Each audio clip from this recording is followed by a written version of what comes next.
want to make one point that I always ask, and I've asked this since I was on the board, since I've been in the legislature. I've stood up on the floor. I've done it in committee hearings. Because we always hear, you need to fully fund public education.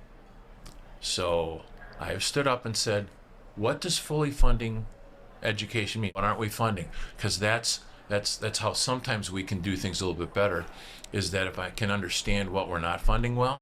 And I asked the question, I said, what does that mean?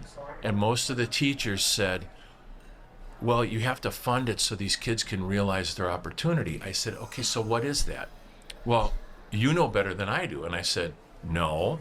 I said, Right. You have to understand what I'm looking at the state level. I said, we have to fund higher ed, K through 12. So I said, where do you want me to take it from? Transportation? You know,